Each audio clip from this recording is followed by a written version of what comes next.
What's up? It's your boy Kevin to turn on this motherfucking YouTube shit. This is serious. Wow, what the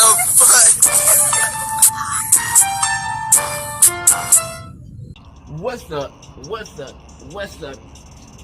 It's your boy Kevin to turn on this YouTube shit. Hey man, we are Lit to the man. Turn. Today, it's motherfucking day. Straight hood and outside. Big crib. Northside. Hey man, Northside the boss side. So I hope y'all enjoy these videos, man. We're gonna keep on posting, man. God willing, y'all wait, you know what I'm saying? I pray that everything go good, man. You know, we gonna keep that grind, man. We making moves, man. We making money on moves, man. We making big boy moves, man. So get turned up with your boy. Make sure y'all stay in tune with your boy, cause hey, I'm gonna keep on posting, man. So like I was saying, man, fighting for Palestine, fighting for Congo, we fighting with Russia, man. Whoop Ukraine ass, and support Texas, man. Texas, you know what y'all gotta do, man. Build them borders up, man. Get this stuff right, man. So I hope y'all like, subscribe to these videos, man. Fuck with your boy, man. You know what I'm saying? Cause the grind don't stop, man. You know what I'm saying? Kevin 2 turn out here, man. Big crib and outside shit, man. But yeah, man. So like I was saying, man. You know, come to the Black Hebrew Israelite, man. You know, support your boy, and let's get into this bitch. All right, boom.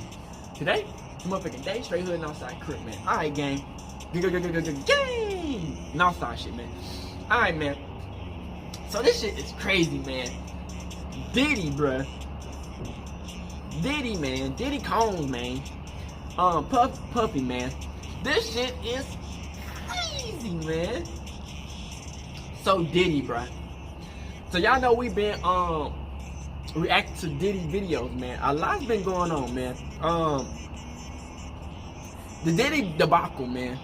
Man, they got so much dirt on the Diddy name. It's insane, nigga. This nigga, like, bruh, it's wild, bruh. It's like, bruh, you know, like, all this stuff just started like, I'm pretty sure a lot of people have been knowing about it, you know what I'm saying? But recently, like I said, like the past couple of years, a lot has been coming out about Diddy and what's been going on with his legacy, man. His legacy is wild than a bitch, you know what I'm saying? You know, I'm looking through this video, man. I'm starting to think, like, I'm counting. I'm like, bruh, this video should be how many people who was with Diddy that done died, nigga. It's so many people that done died, went to jail, or just faded off to nowhere, nigga.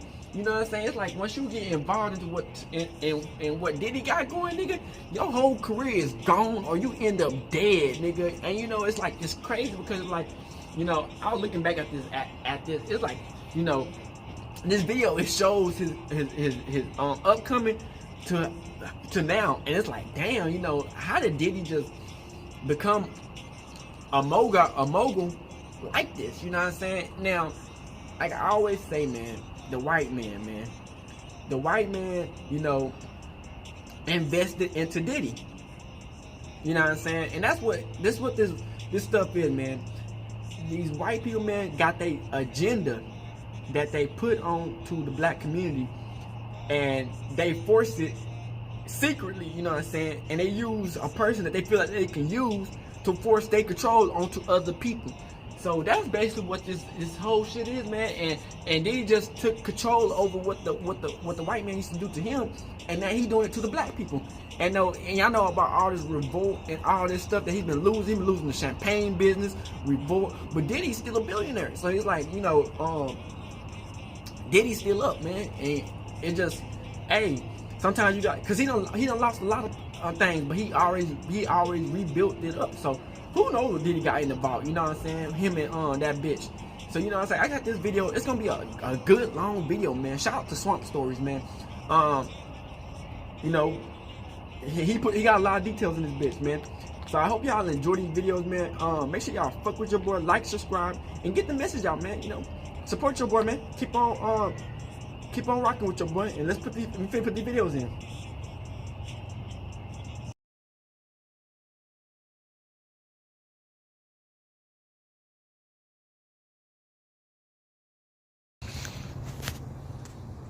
All right, gang, this gonna be a good one. What he's being known for with Cassie, I can only equate to some of the things that I seen him and Kim go through. Years old. You're a dad now. Would you ever send your kid to Puffy camp? Hell no. I mean, back in the days when he was like 10 and I was a little bit older, his older brother, we used to fight over the frosted flakes. You know what I'm saying? Before force was invented. You know what I'm saying? But it's my brother for real. We used to actually wrestle off of the frosted flakes because he used to always get a What girl. you mean by that? Yo, What you mean by that? what the did Puff just say? Kim is dead. Heavy D is dead. Andre Harrell is dead. The only two left are Puffy and Al almost died. Isn't that interesting? There's no way this man should be getting an Icon Award when all he has done was destroy the people around him.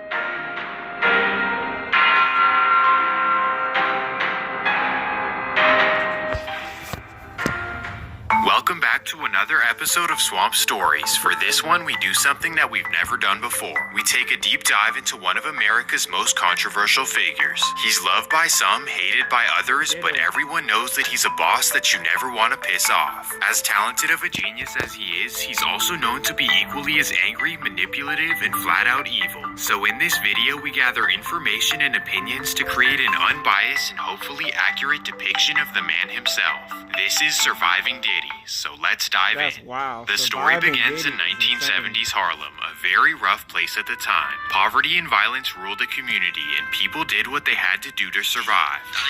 One of these people was Melvin Combs, a man who climbed the ranks as a dealer in Harlem. But Melvin lived a double life, one where he risked his life and freedom in the streets, and another where he provided for his wife and 2 children. But by all accounts, Melvin and his wife did a great job sheltering their kids from the chaotic streets. Sadly, though, in the mid-1970s, Melvin would lose his life to a deal gone wrong. On paper, Melvin was just another statistic, one of the thousands in New York City. But to his son named Sean, he was his everything. Sean was in elementary school when his father passed away, and his mother always told him that it was a car crash. Her idea was to shelter him from all things bad, and she even moved him into the suburbs. So in the 6th grade, the family moved to the city of Mount Vernon, and Sean attended a private Montessori school. In many cases, going from inner city to a private school can be a struggle, but not for a young Sean Combs. He was highly intelligent and charismatic, an instant leader amongst boys. So Sean spent the rest of his adolescence in Mount Vernon, thriving amongst his wealthier classmates. After high school, his good grades led him to the prestigious Howard University. There, he became an absolute star in all facets.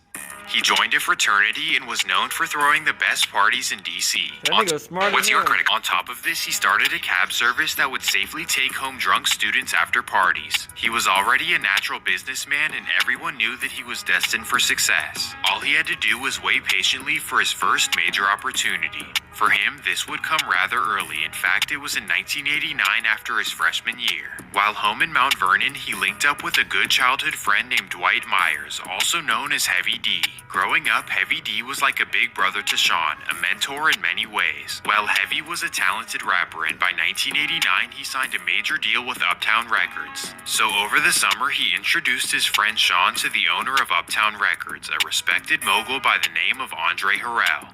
Right off the bat, Andre took a special liking to a young Sean Combs, like an oddly special liking.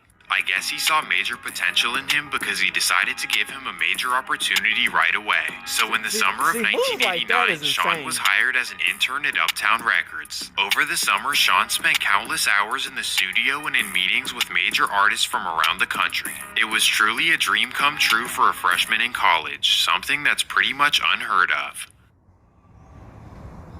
Well, the fall comes around and Sean has to return to campus in D.C. Andre didn't want him to go and tried to convince him to drop out and stay with the label, but Sean's mother was not having it.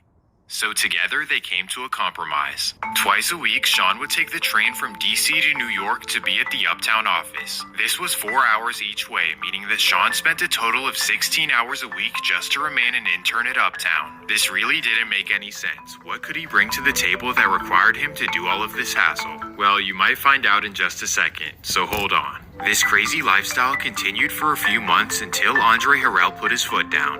He offered him a full-time job at the label if he would drop out of Howard and return back to New York. Sean accepted it and it worked out extremely well. This is because at just 20 years old, Uptown Sean was Records. promoted to the vice president of the label. Whoa, now we're all thinking the same thing, aren't we? Why in the world would Andre Harrell promote a 20-year-old to the vice president of his label? The music industry is one of the hardest to crack, and for most it takes decades to get this That shit's position. crazy, man. So how did Sean Combs really get this job so young? And that leads us to a little bit of deep diving history. Back in the day, Andre Harrell had a very similar story to Sean Combs. He was another college student in the Bronx hoping to one day work in the music industry. And while in college, he was discovered by a legendary music mogul by the name of Clive Davis. For those who don't know, Clive is famous for founding Arista Records and for being one of the first moguls to come out of the closet.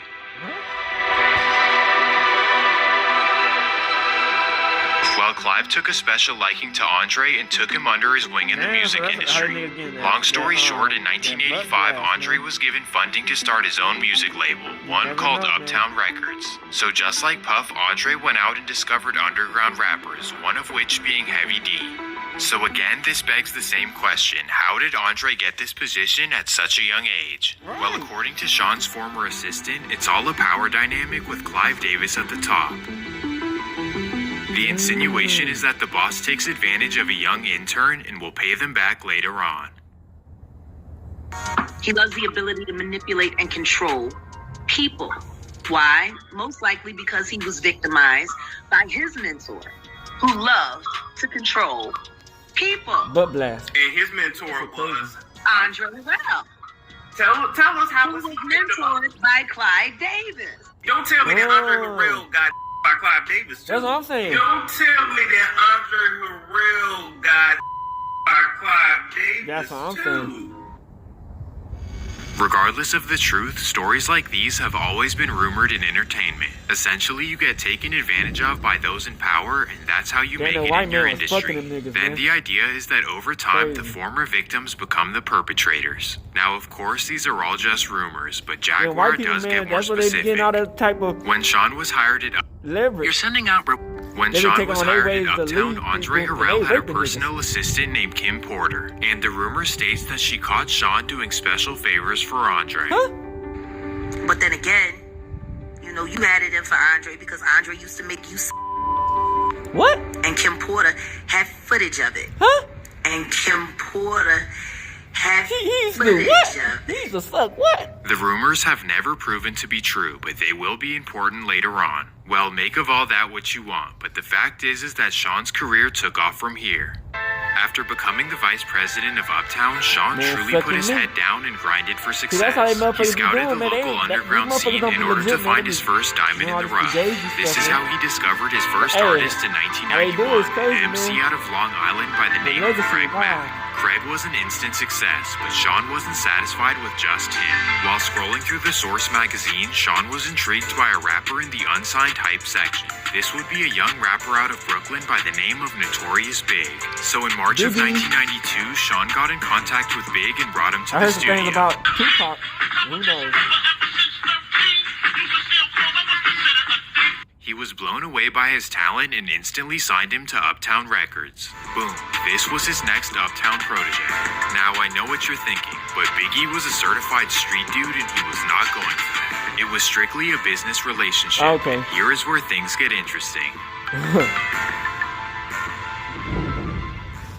It's I the heard some fall things of about Tupac. 1992, and Biggie completes his first album to be released. The debut album is called Ready to Die, and both him and Sean feel very strongly about the project. But there's a major problem in the way. Uptown's parent company refuses to release the album. They expressed that the album was not to their liking and contained too many explicit lyrics. As you would expect, Sean was upset and so was Biggie. Sean did not respond well to the decision, and because of this, he was fired from Uptown Records in late 1992. This was devastating, but Andre Harrell had his back no matter what. Final straw for me was when MCA wanted me to not put out the Biggie Smalls album because they didn't like the subject matter, and they wanted me to tell him he's got to change his tone, and it wasn't up to me, I felt, to tell a generation what they could and could not do artistically. So I knew it wasn't going to work because he was coming from a new space and a new era. And Biggie Smalls was more like in the streets and telling street stories. And he told him, well, I'm really letting you go so you can get rich. I'm really letting you go so you can get rich. But was this really the case, or was something else at play? Puff had just gotten fired from his dream job at the age of 23. Most people would be devastated, but Sean fell right back on his feet. That's how it be. Just a month after being fired, Sean started his own label called Bad Boy Records. Obviously, the 23-year-old didn't have the pockets to fund it himself, so it was initially a partnership with Arista Records. Wait, let's get this straight. So Sean was fired by Uptown, and then given his own label by Uptown's bosses. How does that make sense? Well, it's possible that Jaguar Wright was correct. He stepped around Andre Harrell and gave you the keys to the kingdom. Andre was in line. So again, here's the idea. Andre Harrell had to do special favors for Clive Davis in order to be hired and then get his own label. And once Andre established his label, he repeated the same cycle on Sean Combs. But for former Uptown singer and assistant Jaguar Wright, she believes that Clive Davis was in on it as well. I guess her idea is that Sean did things for Andre in order to be hired, and then he did things for Clive in order to climb the ranks.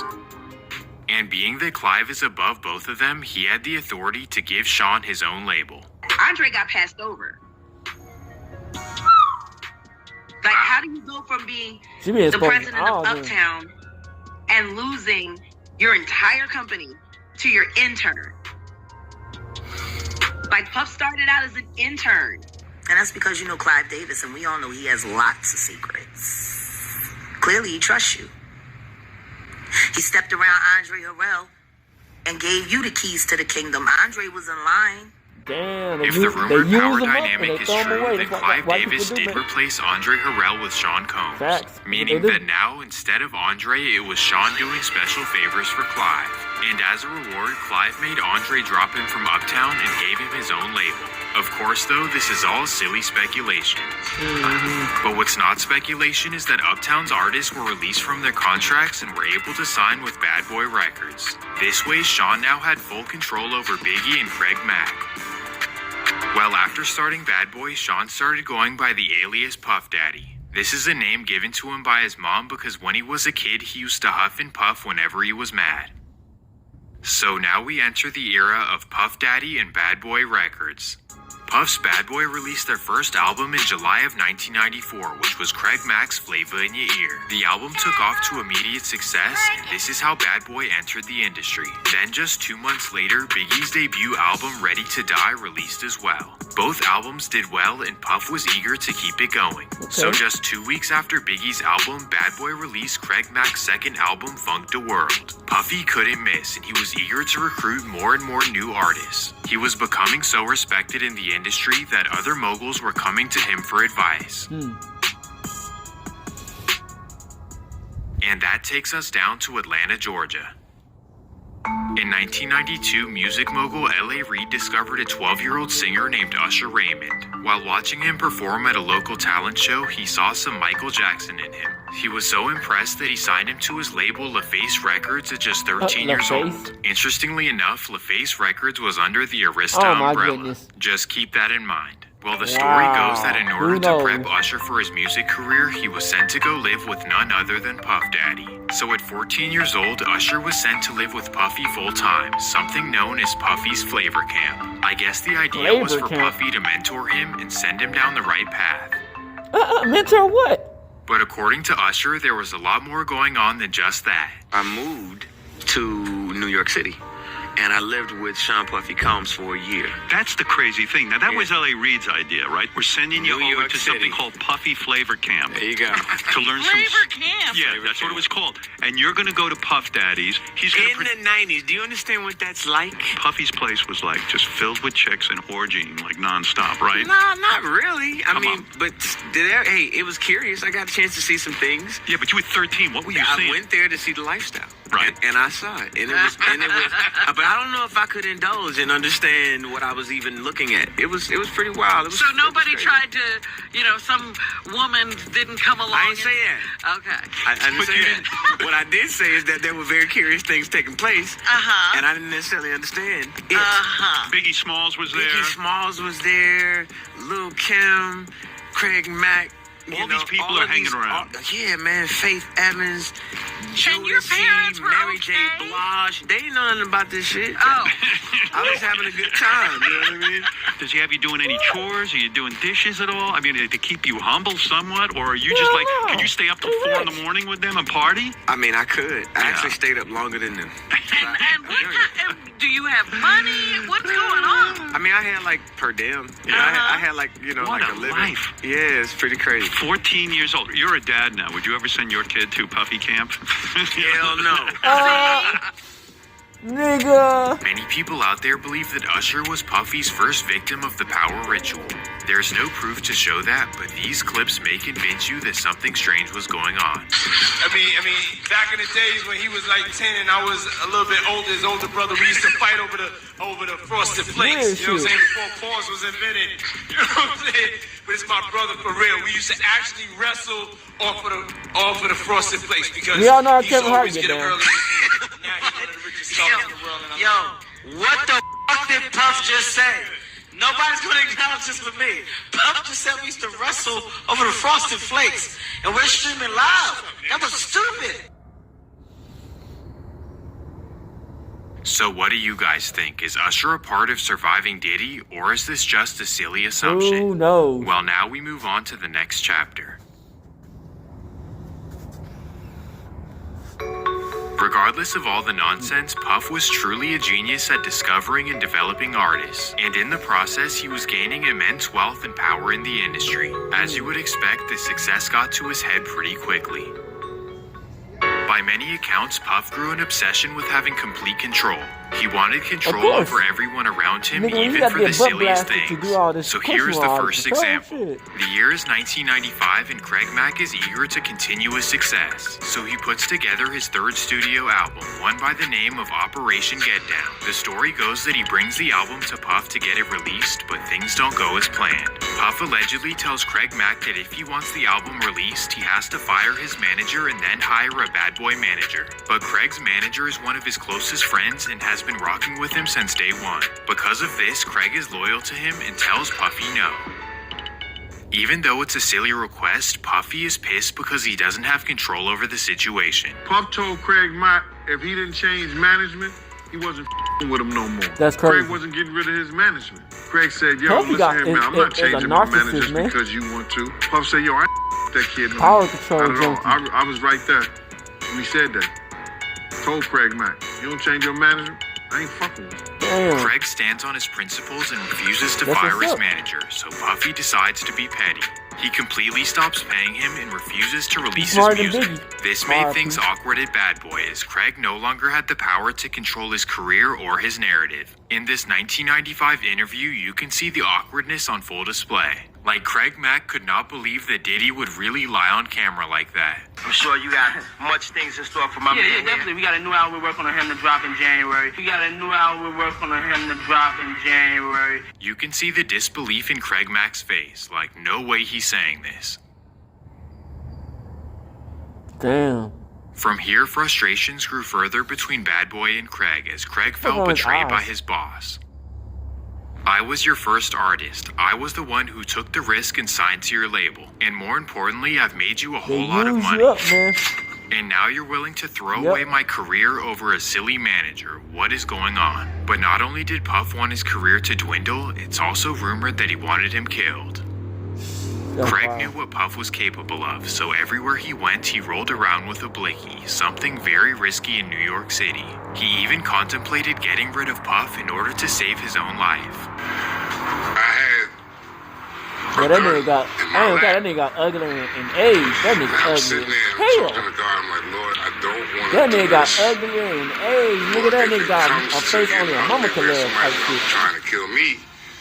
That nigga ugly as hell. I'm gonna have to do something first or do something to prevent the only way that. this nigga was getting bitches because of money.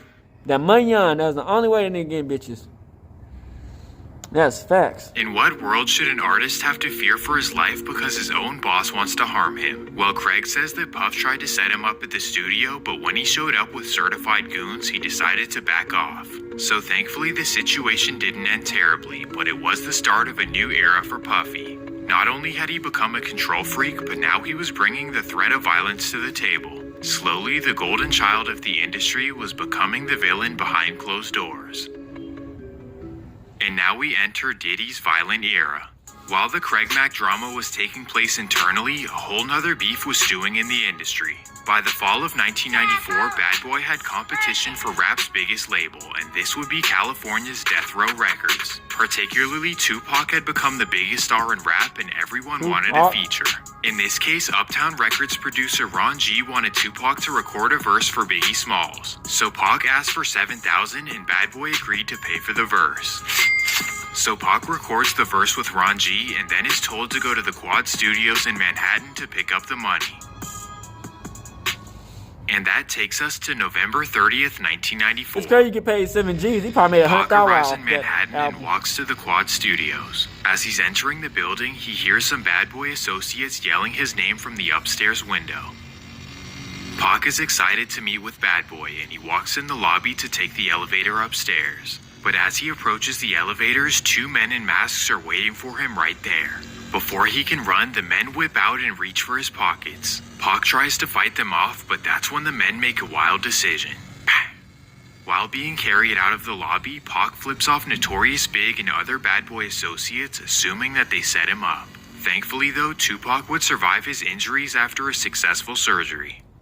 Speaking of injuries, if you or a loved one are ever injured, you deserve the absolute best on your side. That's because your injury incident, Pac wholeheartedly believed that Bad Boy set him up to be killed. At the time, though, he couldn't do anything about it, as he had his hands tied with a legal case involving a woman. In fact, can't put a the day bag on after my his head. I surgery, get he insurance. These appeared niggas in take my court where he was goofy ass sentenced out. to 8 months in They take Rikers me out. They ain't Island. getting shit but some shit bags. Nigga, I'm out that boy. While incarcerated, the national story was that Bad Boy set him up to be robbed. On top of this, Pac did an interview while incarcerated where he said that Bad Boy did it overtly.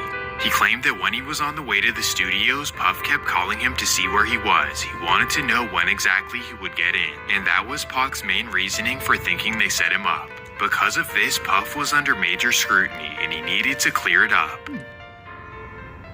So I started saying what's up to me. I'm about to get on the elevator, and he comes out shot. The Tupac article had me pissed off, you know what I'm saying? Because first of all, he dissed my man, said my man turned his back on him, and I know for a fact that didn't happen, you know what I'm saying? And like the rumors that's spreading is on some. Now I would have thought they did it too though. No cap, nigga. I go inside the Bad Boys building, and a nigga from If there's any upstairs and some niggas psychologist from watching, downstairs please let me know pop why my Puff's ass. I eyes just are thought the having a same dance damn thing. battle. What they talking about?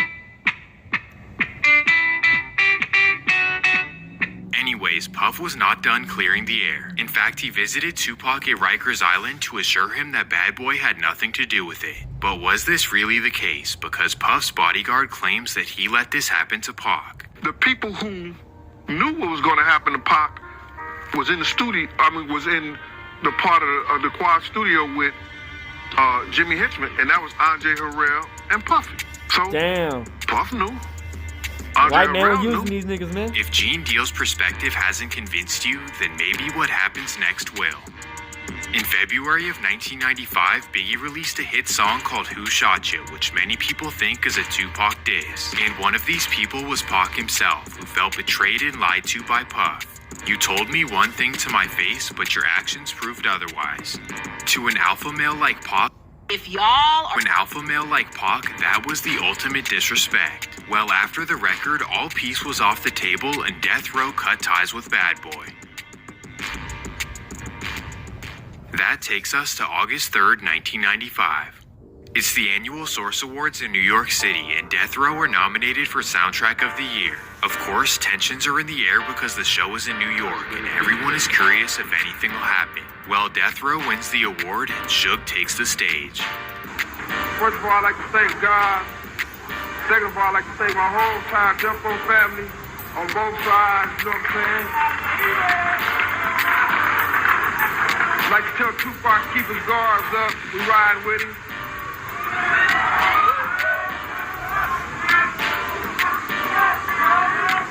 And one other thing I'd like to say, any artists out there want to be an artist and want to stay a star, don't have to worry about the executive producer trying to be all in the videos, all on the record, dancing. Come to Death Row.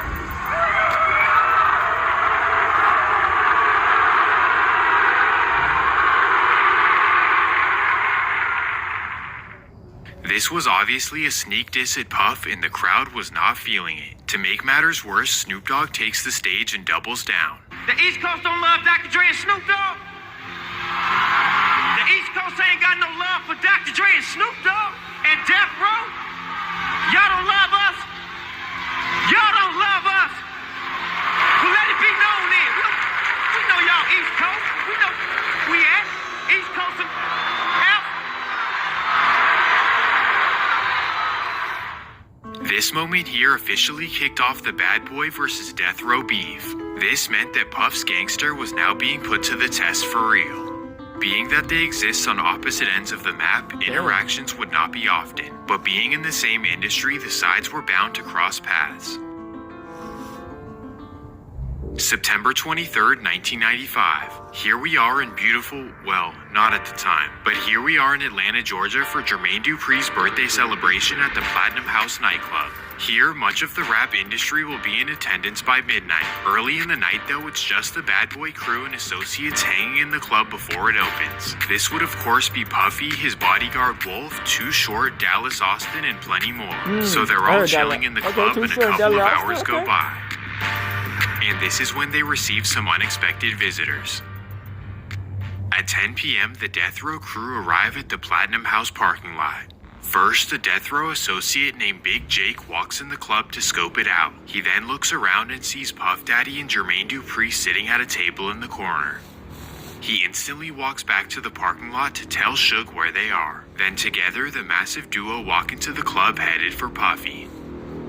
They walk straight up to the table, and that's when Suge Knight slaps Jermaine Dupri directly across the face. This is simply to get to Puffy, who's standing right behind him. Suge then grabs Puff by his arm and brings him in. He begins yelling at Puff, but that's when Wolf gets in between them. He tells Suge it's not gonna go down like that. So it turns into a brawl, and they're all escorted out of the club. After all this, Suge and Puff actually hug it out and squash the beef.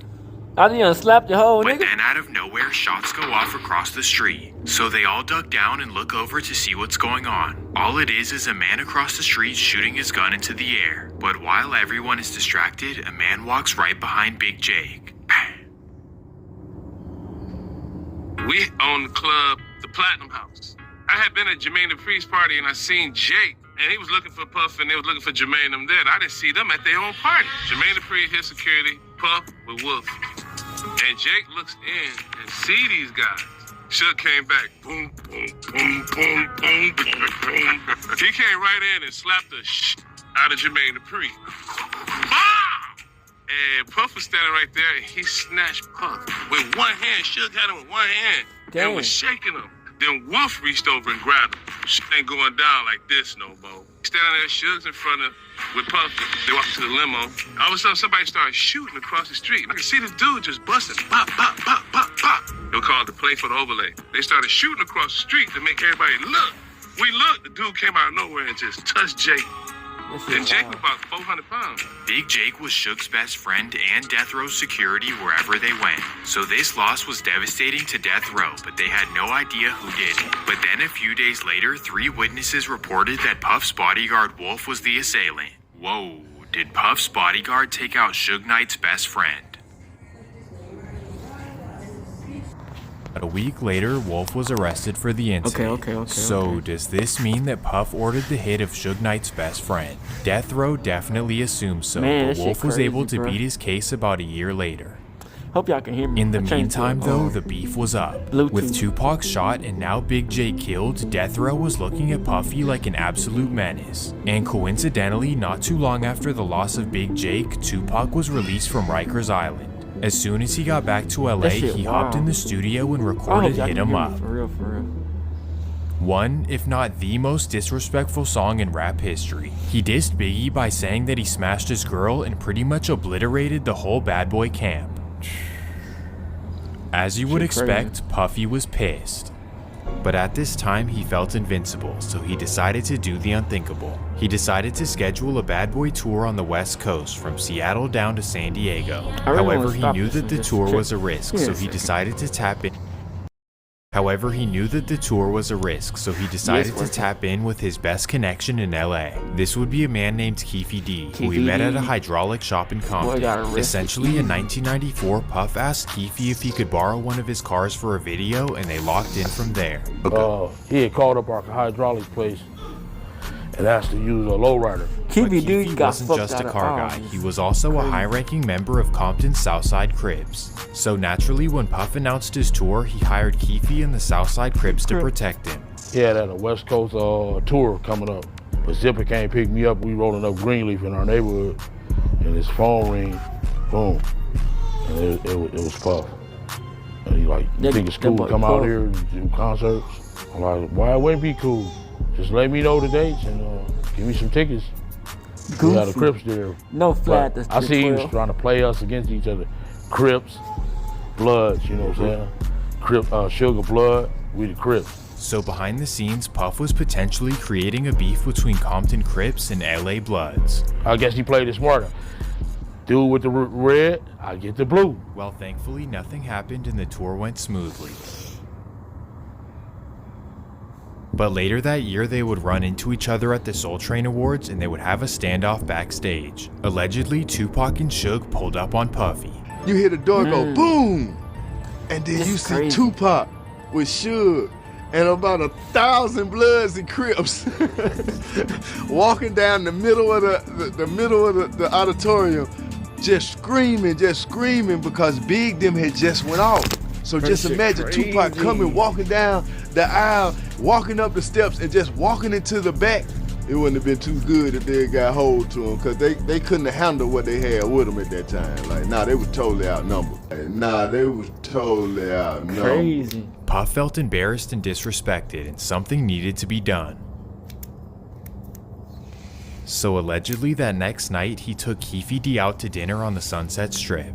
And there, according to Keefy, Puff offered him $1 million to get rid of Pac. He Puffy are at this place called Greenblatt's Deli on Sunset, and he tells Keefy D, man, I just needed to take care of this situation with Suge and Tupac. Keefy, he's claiming that Puffy offered him $1 million to kill Suge or Tupac? Both of them. Yeah, both their names came up. $1 million in 1995 is equivalent to over $2 million today. And to a Compton Crip who's probably broke, this is life-changing money. If this is actually true, then Puff is a cold man. Because there's no way in the world that any gang member would ever turn this down. And Puff. What? No cap.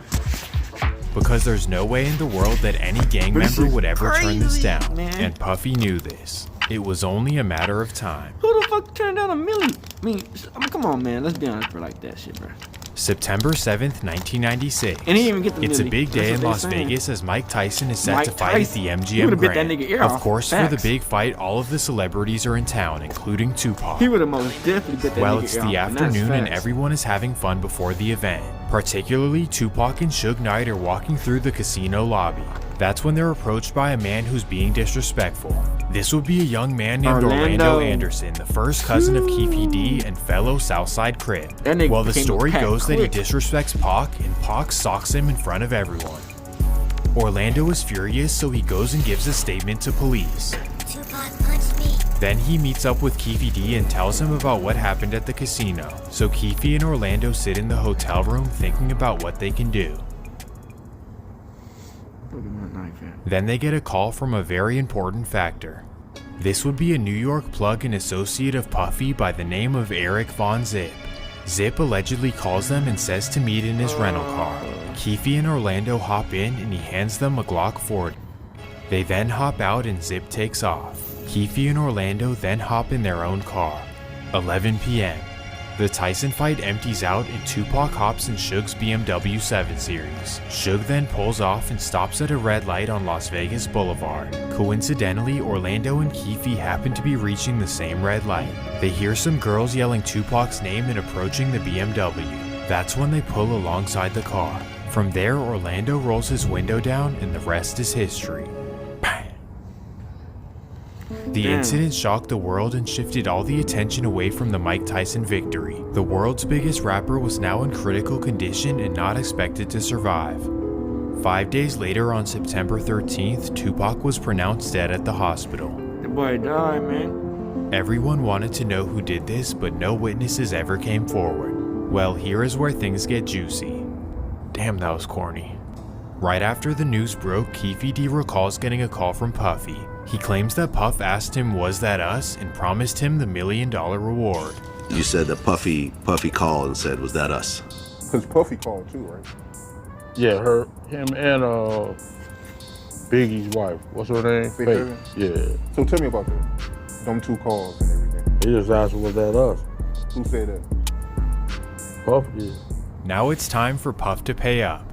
He allegedly sends a $1 million check to Zip and tells him to wire it to Keefe. Zip had a check in his right back pocket, and that check was for $1 million. Now, all that needs to happen is for Zip to deliver it to Keefe, and his life is changed forever. But did you guys think that would actually happen? That's crazy. So the FBI told you that Zip kept that money as well? They said Zip's a dirty Everybody cross you. You guys never got any money? Never. For anything? Nothing. Not even a pair of Sean John drawers. Man, what was Puff thinking? It's almost like he orchestrated this. But he never gave the money to him. But thank God he never gave him the money, right? Think about it. If he gave the money, Puffy would be in prison now, money for hire. You know, Eric Von Zip keeping the money kind of shielded everyone from the situation in its own So he's a savior type of way. According to the FBI, because Zip didn't give the money to Keefe, Puffy dodged prison. But here's my question. Is Puff really responsible for what happened to Tupac? Yes, he did offer the $1 million, but it was Tupac jumping Orlando Anderson that really caused the situation, right? Well, Keefe disagrees, as he thinks that Puff is to blame. If I wouldn't have never met him, I wouldn't have never been involved in this shit. You know what I'm saying? Right. Yeah, man. So you feel like Puffy, he's the reason for your empire and Suge empire going down because of the whole situation with Tupac. Exactly. He the only one still balling. Because he pitted us against each other, it seemed like. But what do you guys think? Is Puff responsible for the loss of Tupac, or is Keefe D a grown man not taking responsibility for his actions? Man. Well, if you ask Diddy, he'll tell you that he had nothing to do with it. Now, it was this documentary that claimed, which we know wasn't true. Yeah, check this out. We don't talk about things that are nonsense. The perfect combo from nonsense. We don't even entertain nonsense, my brother. So we not even going to go there, with all due respect, but it's nonsense. Which we never believed, by the way. Yeah, thank you. Man, Diddy regardless of what you believe, the truth is that Puff was becoming the boogeyman of the rap game. With Big Jake and now Pac gone, Puff felt like nobody could mess with him. His violent ways were just starting, and that takes us to the next chapter of the story. After the passing of Tupac, Puff went about his life like nothing had happened. But for whatever reason, his bad boy artists were not so secure in their ways. In fact, they were very cautious of their whereabouts and made sure to avoid California at all costs. Eventually, though, they would have to go back to Cali. And that takes us to the Soul Train Awards of 1997. The awards are held in Los Angeles, and because of this, the bad boy artists do not want to go. In particular, Mace thinks it's too risky, and Biggie decides to not go at all. He happens to have a broken femur, and he tells Puff that he's in too much pain to fly back and forth. He also mentions that going to LA is not the best idea, which is really the real reason. But Puff tells him that he'll be safe and nothing will happen. And according to the bad boy president Kirk Burroughs, he kept convincing him relentlessly. We could not go, but Biggie did have an inconvenience. He had a car accident, I think it was in Brooklyn, maybe downtown Brooklyn. He had a broken femur. at that time. And he was recovering from that. Big sized person, could not really sit comfortably in a plane, not even first class, with a cast on. It was uncomfortable. He was talked into going to the LA portion of the trip. Strangely though, Puff doesn't care if Biggie goes to the award show, he really just wants him at the after party. Yo, that whole week, man, Puff was like, yo, man, yo, Big, you gotta come to this party, you know, and he wasn't getting the response that he needed from Big to make sure that he was going to the party.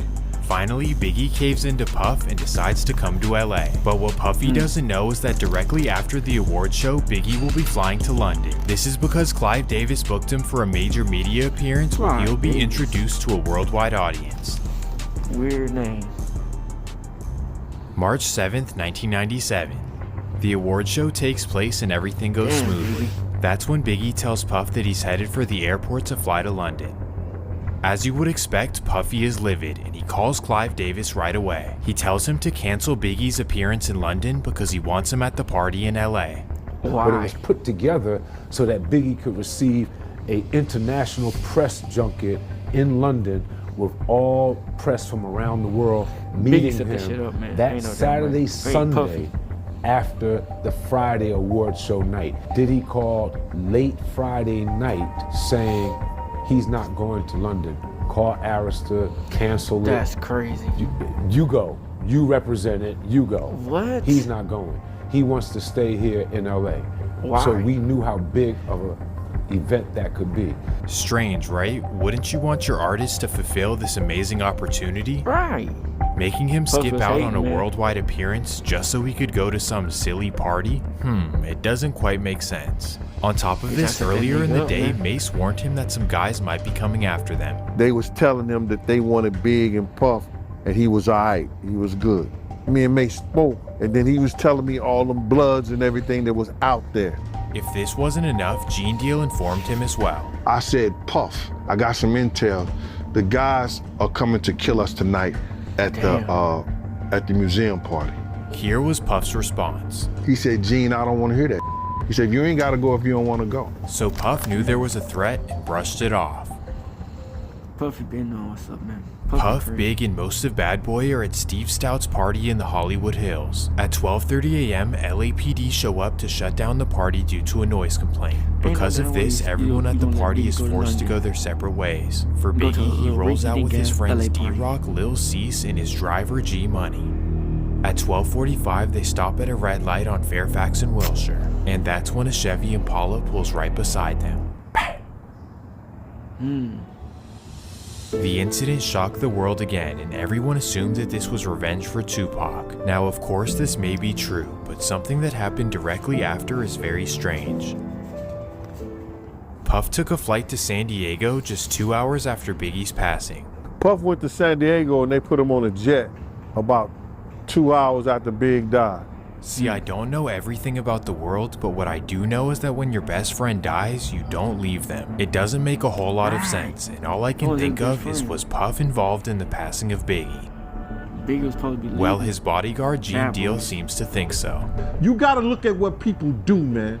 You know Pac just got killed. It ain't no kind of business Big was doing. Big couldn't even walk, he couldn't run. Puff ain't want none of that beef.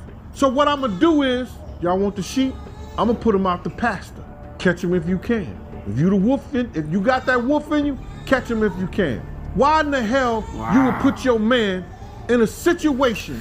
There's plenty of places Big could have been. Why the West Coast? Did Puff sacrifice Biggie in order to stop the beef on the West Coast? You guys tell me.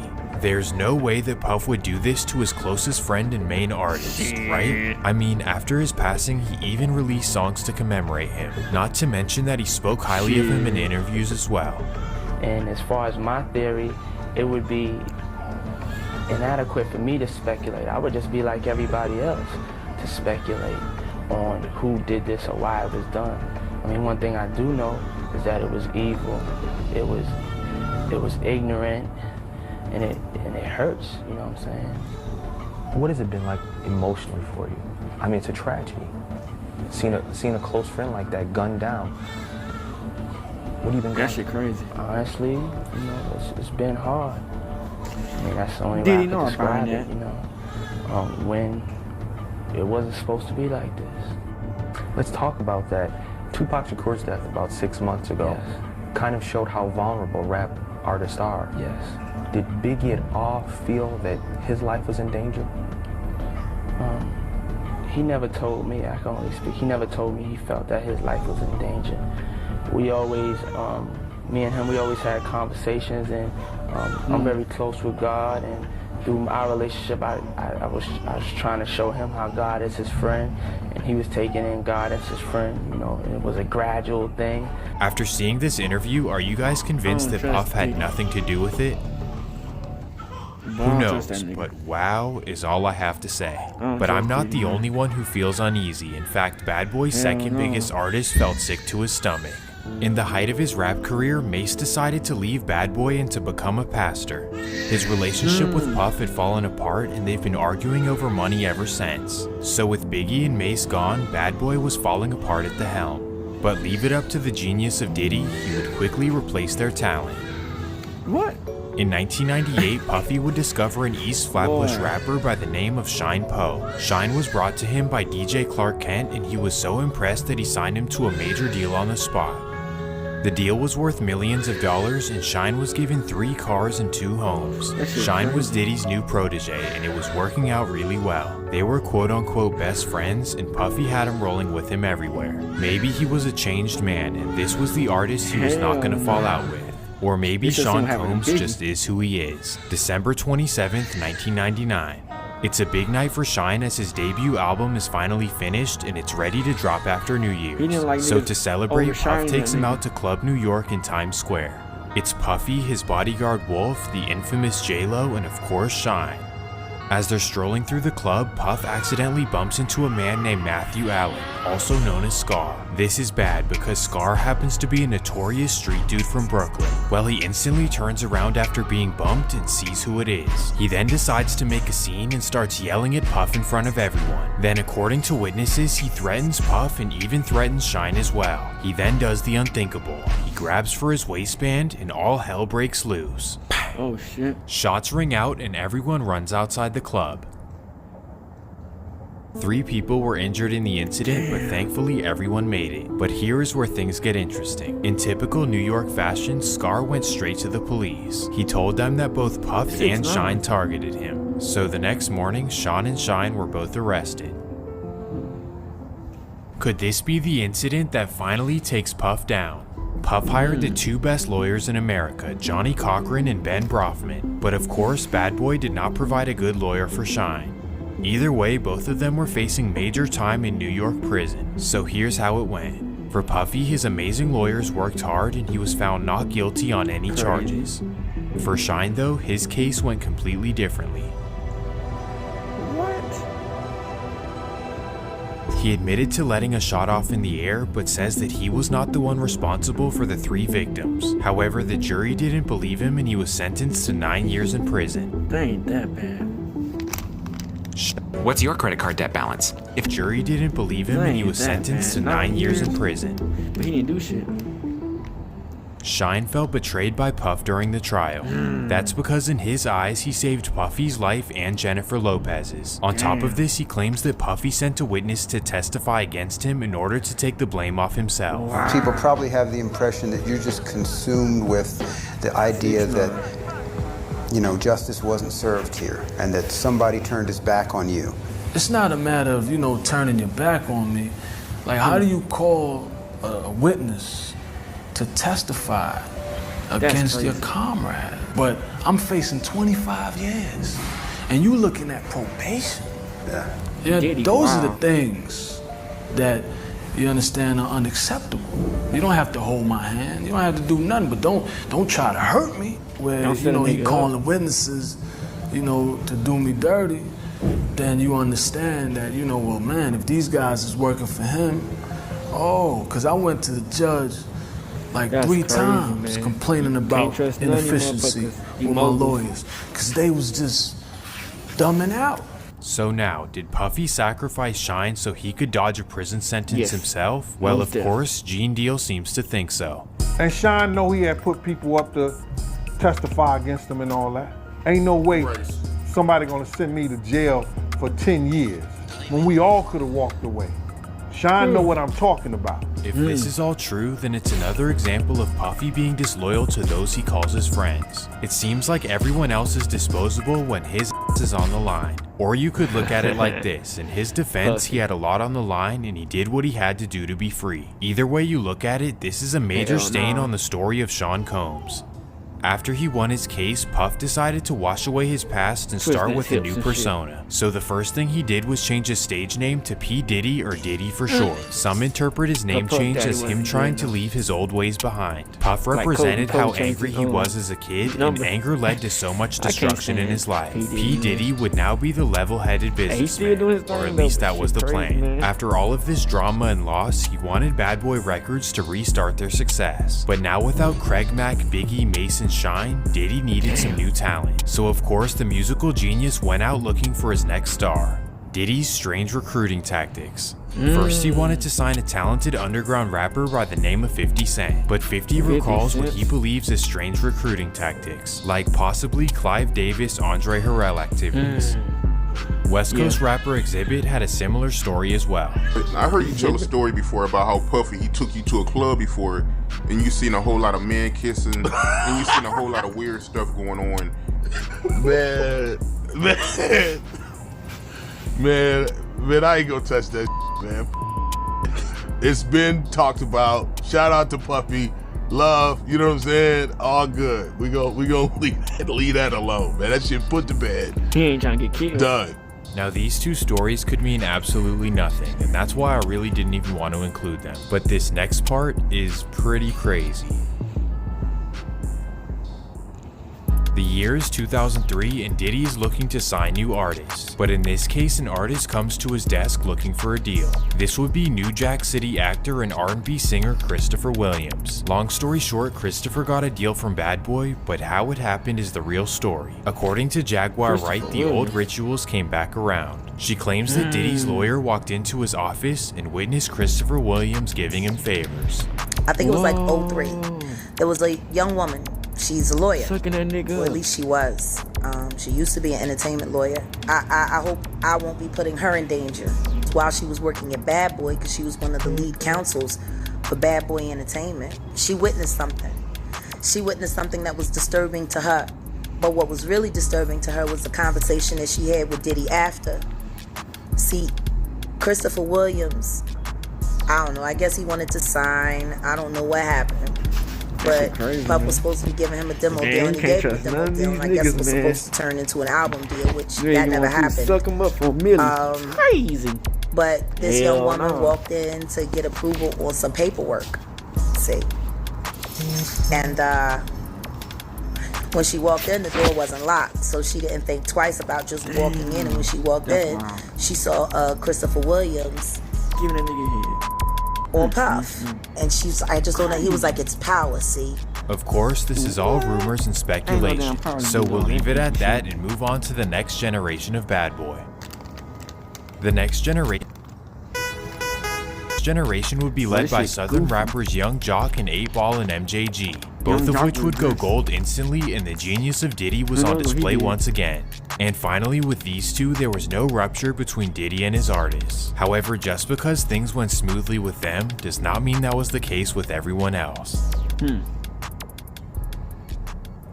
So now we focus on another facet of his life. We enter the chapter of relationship abuse and drama of Diddy. So here is where things get really dark and scary. It all began in 1994 when Diddy got in a relationship with Kim Porter. When they first met, Kim was married to a singer named Al B. Sure, and they shared a son named Quincy. Well, once the relationship with Al B. Sure fell apart, Kim got together with Diddy and they had children of their own. Diddy also adopted her son Quincy, and everything looked like peaches and cream from the outside looking in. But internally, the relationship was on and off for years and rocky to say the least. In fact, the people around them say that Diddy was manipulative, controlling, and abusive towards Kim. Apparently, the relationship was terrible, but they stayed together for the sake of the kids. However, enough was enough, and the couple officially went their separate ways in the early 2000s. In any bad relationship, separating is always the healthiest thing to do. Diddy moved on to new relationships, and so did Kim.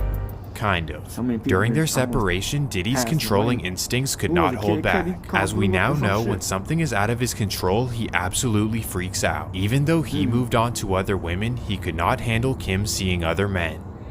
And this is when the Diddy relationship mania truly starts. According to Bad Boy artist Mark Curry, Diddy began tapping her phone to know who she was talking to and where she was. Anytime a man would go out his way to wiretap someone's phone or put taps in their homes just to monitor their conversation, that's a sign of insanity.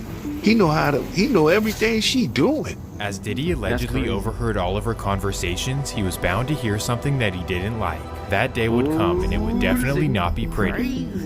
While listening to her conversations, he overheard her flirting with a man named Shakir Stewart. For those who are unfamiliar, Shakir was a respected lawyer turned record label executive, and at this particular time, he was the head of A&R for L.A. Reid's LaFace Records. Well, when Diddy overheard his relations with Kim, he allegedly went ballistic. According to lawsuits, Diddy was so mad that he tracked them down and even assaulted them. First, he targeted Shakir Stewart himself. That made him so mad at Shakir Stewart when he went to L.A. Reid party, hit him with the chair. This is bad, but not even the worst part about it. Allegedly, he also broke Kim Porter's nose. Speaking of Kim Porter, because you knew Kim Porter, is it true that Diddy broke her nose? Bust her nose, man. So when you see someone doing that, you can imagine everything else they do. They try to make it seem like she slipped and fell. She slipped and fell and broke her nose. Nah, the truth was she slipped and fell and landed on his fist. If this is true, then that's just flat out terrible. And to make matters worse, it's said that Diddy had a deep hatred for Shakir Stewart even after all of this. Now, I can't prove anything, but something very strange would occur in 2008. On November 1st, 2008, Shakir Stewart was found inside of his Georgia home. Damn, he died. According to his friends and family, Shakir was acting paranoid and unusual in the days before his passing. Every time he called me, he was like real melancholy, subdued. He was in a kind of state of paranoia. He was indicating that he was being pursued. He was looking out the windows. He was indicating that he was being pursued. He was looking out the windows. The situation is very mysterious, but I'll leave it up to you guys to determine what you want. Well, now we veer off into another Diddy relationship. In 2005, Diddy found his next bad boy protege. This would be a singer out of New Jersey by the name of Cassie Ventura. Diddy's genius revealed itself once again as Cassie was a success right off the bat. In 2006, she released hit songs If you remember The Fresh Prince, then this hit songs Me and You and Long Way to Go and instantly became a household name. But Diddy saw more in her than just music. In fact, he really wanted to date her. So in 2007, a 38-year-old Diddy and a 20-year-old Cassie entered a relationship. The sweethearts of the industry. In front of the cameras, everything looked glamorous. But behind closed doors, things were worse than you can imagine.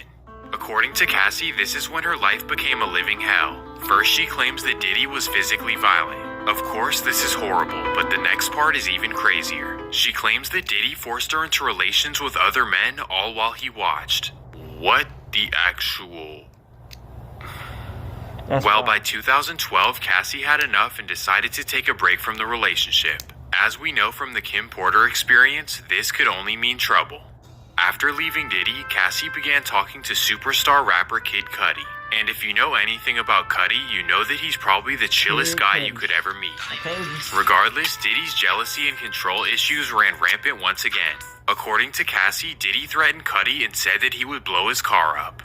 And what do you know, not too long after this, Cudi's car was set to flames in his driveway. How I know this? Well, Cudi actually confirmed it himself. But the jealousy does not end here. Obviously, Kid Cudi and Cassie did not last and they both moved on. Regardless, Diddy was still all up in her business, allegedly tracking her every move. And that leads us to an even crazier story. It's about the year 2012, and here we are in the beautiful Washington, D.C. We're here because Cassie has a studio session with up-and-coming rapper Wale.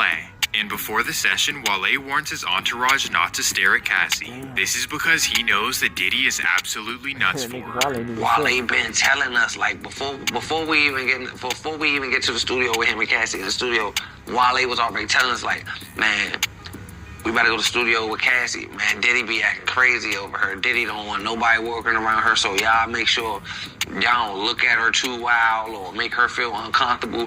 Or if you see her security guards and her security guards with her, just prepping us on how crazy Diddy act over her. Like, any guys that's around her in her facility, while Diddy not around, he kirks off, he goes off. So the DC guys make sure to be as respectful as possible because Diddy could walk in the studio at any moment. And of course, Wale makes sure to keep everything professional. Her and Wale doing what they do in the studio, but they helping each other. It's just professional, y'all. It ain't nothing like, they ain't doing nothing weird. I don't feel no weird vibes. I don't see no flirting or nothing. It's really professional. They making good music. But here's the thing. Diddy does not want anyone with Cassie in the studio. Instead, he wants them to email their verses. I guess they weren't supposed to be there doing it in person together. They were supposed to send it or whatever, but they was trying to keep and do it in person together because they ain't thinking Diddy gonna pop up in here. Like, Diddy probably somewhere living his natural born life. At least that's what they thought. Cassie's under the impression that Diddy doesn't know where she is, but we know better than that. Crazy over them girls, like super duper stalking, like he be having private investigators following him, no niggas can't go around and he very controlling. I swear to God. So as you would expect, Diddy crashes the studio session. But he came in with aggression, they moving. And then I looked, it was like a glance once he got a little bit past me. I'm like, damn, that's Diddy. Allegedly, Diddy heads straight for Wale and chases him around the studio. And once they get a hold of him, they hold him over the balcony. It's a balcony in the studio, like an out balcony. You can see over the back. I swear to God, my grandmother, they got Wale over top of his feet. They got him off his feet, hanging off the balcony. Like, he hanging off the balcony. They dangling him by his feet. If this is true, then it's next level insanity. Aunt Glizzy is brave for putting this out there, but I'm sure there's tons of other stories that have never gotten the publicity. Also, let me mention that Wale has never confirmed this story. Well, according to Cassie, these sort of occurrences lasted for years after this incident, and she was finally able to break up with Diddy in October of 2018. This is when the madness ended for her, but this was not the case for everyone else. Just a month after the Cassie breakup, tragic news would come to the Combs family. On November 15th, 2018, Kim Porter was found in her Los Angeles home. The news was shocking as Kim was such a beautiful and healthy person. Everyone was hurt and confused as the cause of death was not announced for months after the incident. On January 25th, it was officially announced that pneumonia was the cause, but it usually doesn't take that long to figure it out. And here's where the controversy begins. Rumors state that Kim was in the process of writing a tell-all book about Diddy and her relationship. Kim Porter was working on a book before she died. But wait, this doesn't make any sense.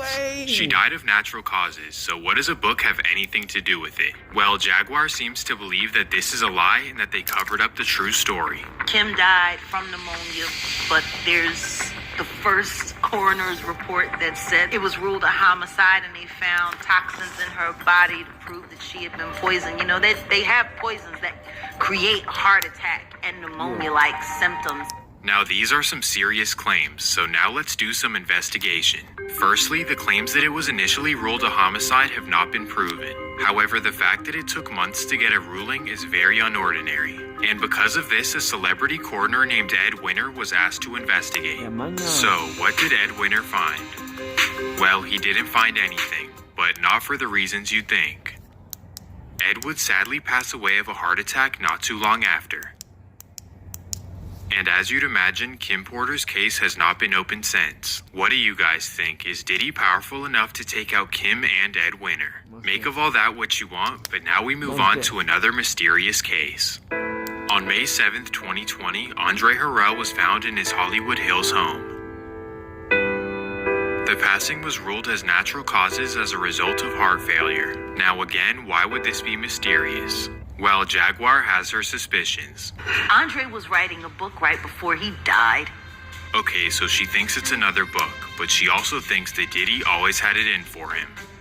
You know, you had it in for Andre because Andre used to make you I don't know. What do you guys think about this one? Is Diddy responsible for Andre Harrell? Damn. Now guess what? The mysterious cases do not end here. Now we focus on the legendary singer I'll Be Sure. Apparently, Al was working on a documentary of Uptown Records and his own life. Well, one day while he was at work, he mysteriously collapsed. He fell into a coma. Well, he had a catastrophic medical emergency, but he is back. I mean, there were so many things going on to the point where they were considering sending me to hospice. And what people don't truly understand unless you've been through this type of medical journey is taking for granted breathing, tying your shoes, speaking. Again, Jaguar suspects that there was foul play. And I'll Be Sure was working on the documentary of his life. And then he goes into a coma. I don't know about this one, but again, what do you guys think? Meet Tremendous. Sending rewards and payouts can actually be really simple. Whether you're... It is interesting though, through all the situations, it seems like Diddy is the only one to always make it through. From Pac to Biggie to Shine to Kim Porter to Andre Harrell and to I'll Be Sure. Could all of this be a coincidence, or is it a case of surviving Diddy? You guys tell me which ones you believe. Firstly, is Diddy responsible for the loss of Tupac? Secondly, is it possible that he sacrificed Biggie? Thirdly, did he betray Shine and kick him to the curb when things got stinky? And for the rest of the list, is it because they had information that he didn't want to get out? The survivors and the late of Uptown Records, they were all writing tell-all books. And she believes that the monster was created when Diddy was allegedly victimized. See, what Andre did to you, it could have stopped with him. It could have. But you like the power too much. You like the power. So all you did was emulate what Andre Harrell did to you. Yep. See, you were a victim, and then you became a victimizer. Yep. And that's what you chose. After all these years, will Diddy ever pay the price for the things that he allegedly did? Well, probably not, because he is smarter than anyone he ever encounters. Like, I will say this, Diddy is a legitimate genius. Well, if he took an IQ test, I promise you he'd be at the very top. Yeah. Damn.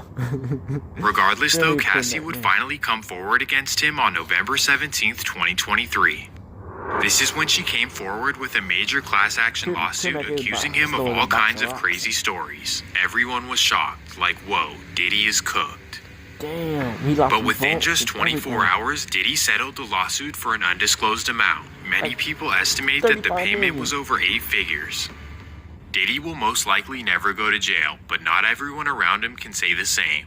In particular, after telling everything on YouTube, Keefe D is now a wanted man. It's becoming more apparent that Dwayne Keefe D. Davis likely talked himself into his own indictment nearly 3 decades after the murder of Tupac Shakur.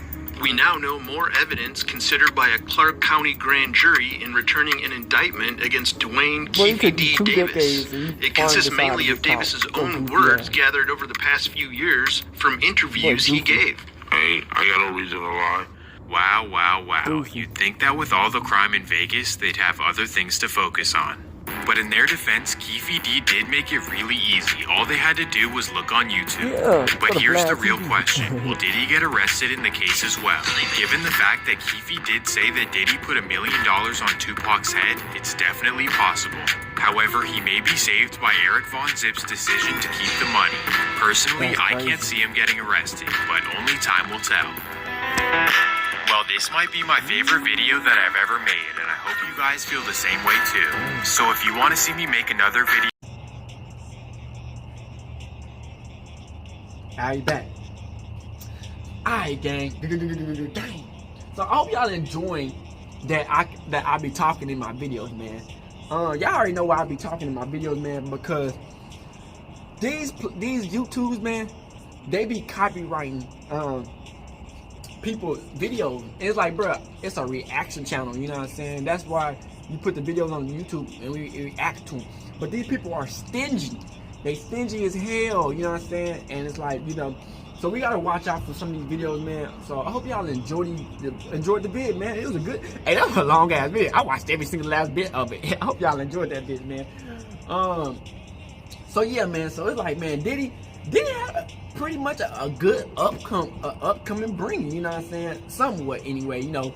His life started off crazy, you know, him losing his family, his dad and his mama like that. But you know, but I don't think his mama died, but you know how that goes. So him losing his dad to drug violence and all that shit, you know, and they covered it up as a car wreck. You know, that has a big play on kids' life. You know, I lost my mom when I was young, so it's like, you know, they have a big play on people's lives. But Diddy got some good breaks in his life, man. You know what I'm saying? That's just how it goes, man. He had some good breaks, man. Like, I be wondering, how do so many people become billionaires when, you know what I'm saying? And you know, like I said, man, it's not what you do and how you do it. It's who you know and how you know them. Because when you know these people, man, they can put you in a position where you can literally take over a whole label and take over a label and make a label and have the money out for it, you know what I'm saying? And consistently have the power for it, you know what I'm saying? So it's just like, man, you know, Diddy, man, you know, when you get caught up into these systems, man, and you know, they got, I ain't say they had control over Diddy, man, but they had, like, you know, when you want the power, you need Crip. You know, they got secret motives for it, and you gotta oblige by it or you don't oblige by it. You know what I'm saying? And Diddy, I don't know, he's just a spiteful man. You know, what they used against him, he used against the other people he was trying to help out. You know what? Help out. You know what I'm saying? It's like he very power hungry, and he want to be in the front. You know what I'm saying? If you take more shine and credit than him, he don't want your ass. Biggie taking all the shine. He about to go to a different record label, and he about to blow that record label up. Get like a $65 million record label deal. 30 million, 65 million. Diddy gone. Not Diddy. Puffy gone. Not Puffy. Biggie gone. Tupac gone.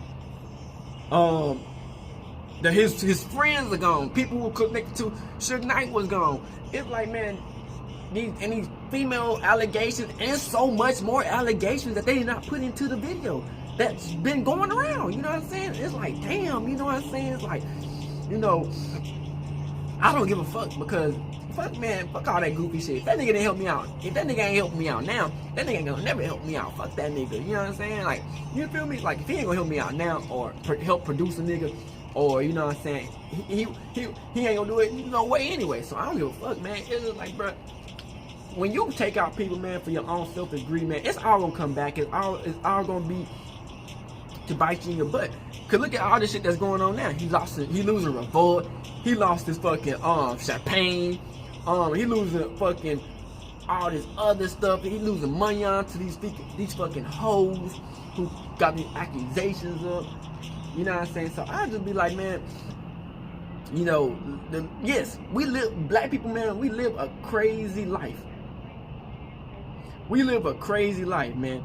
And a lot of it, we can't make up for it. We can't make it up, you know what I'm saying? Like, we be in the heat of the moment, you know what I'm saying? So some of this shit that we make, you know what I'm saying, when we be in the heat of the moment, it be like, bruh, you know, when we in the heat of the moment, man, you can't change it, you know what I'm saying? You can't mix it up, you know, and it's like, bruh, if this nigga wasn't famous, a lot of this shit wouldn't be talked about, you know what I'm saying? But since he's so fucking famous as fuck, you know, it's gonna be talked about. But if he wasn't so famous as fuck and rich, he wouldn't have been able to get all this fucking shit he done, you know what I'm saying? With the blackmailing and motherfucking putting hits on people and all this goofy shit, you know what I'm saying? So I feel like, man, Diddy, man, he got himself in a position where I think he always wanted to be at the top with all the money on and with the power. But this nigga is willing to do anything, everything, to make sure he keep his power and to stay at the top. And a person like that would do anything, you know what I'm saying? Like, in this video, man, it's so much foo-foo allegations, man.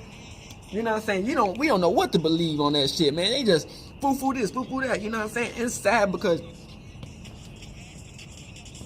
it shows you, man, like, how cruel this industry is, man. If you ain't giving nothing up, nigga, you ain't getting into this shit, nigga. If you ain't giving up the mouth or the booty hole nigga, or even the dick for niggas, they not finna put your ass in this system, man. And you know, unfortunately, man, a lot of our favorite rappers, man, a lot of them have done some shit where, you know, for them niggas to stay where they at or get to where they at, they had to do some shit that, you know what I'm saying, behind closed doors. Who knows with these rappers, man? They probably did all types of crazy ass shit just to get into a position they at. You know what I'm saying? Get the record deals and big money on offers and shit, man. So it's just like, man, we can't. Sometimes, man, these rappers, man, you can't follow everything that these rappers do, man. These rappers have done some shit, man, where, you know, it have fucked up a lot of people's lives. You did, Crip, and if you copy what they did, you will fuck up a lot of people's lives too. And it's like, bro, you just want to be like. And the thing about the people, man, they want to be at the top too. You know what I'm saying? They willing to do everything what Diddy did, and maybe even more. These niggas, you gotta understand, these niggas are don't give a fuck about life, man. And if they not winning, they don't give a fuck about nobody, and they take you out the paint. You know what I'm saying? So that's why I always go through life, man. And, you know, I have my own judgment, my own mindset. You know what I'm saying? Because